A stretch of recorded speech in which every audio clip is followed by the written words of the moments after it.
para ipakilala ang sarili ko. Senyorito! Baka ka ba? Matuto kang makiramdam at lugar?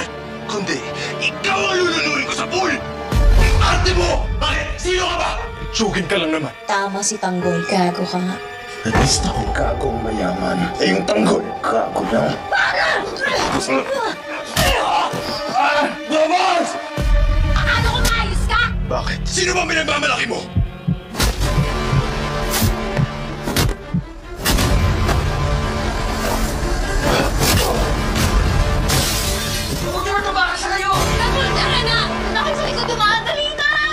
Meron kasi akong magandang balitang dala. Nakauwi na raw dito si Alberto. Naglalagi daw to doon sa Calle Gonzales. Alam ko na kung saan nagtatago si Alberto. May Gonzales kung Pao, dito sa Quiapo. Kailangan pala kung lilisip tayo. Huwag tayo mag-aksaya ng panahon. Ang kapal nga! Hindi ka ba ng kontento sa pagiging kabit? Inisisip mo para sa sarili mo dito sa bahay ko!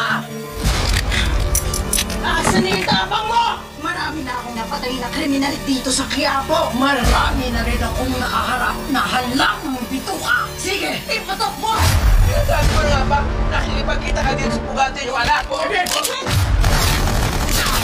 Si Tanggol lang ang pwedeng gumawa nito dahil gusto niyo ang gantihan at patay na namin ni Lena!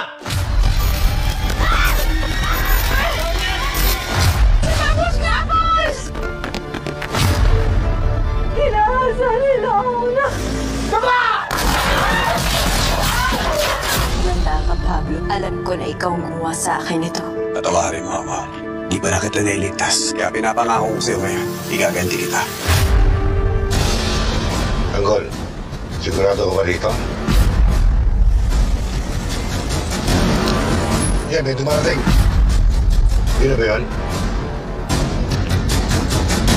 Alberto, Mapahama ka dyan. ayaw niyo ako samahan. Ako pasok mag-isa. Bukak, mabibigyan ko na rin ng katarungan ang pagkamatay mo. Hoy! Gagawa mo dito!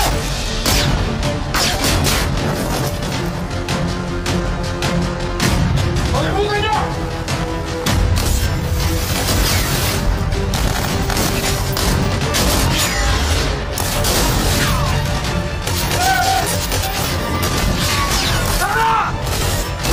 Ito na ang tamang oras para makaganti tayo sa kanya.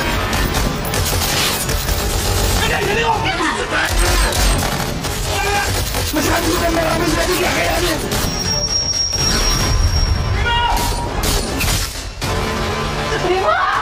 Kulang pa yan sa ginawa ninyo kay Yoli! Parang tayo sa ako ang papatay sa'yo!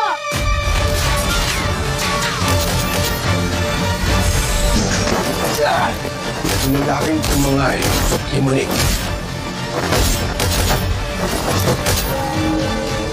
Nakaharap ko siya para ako nakatingin sa salamin.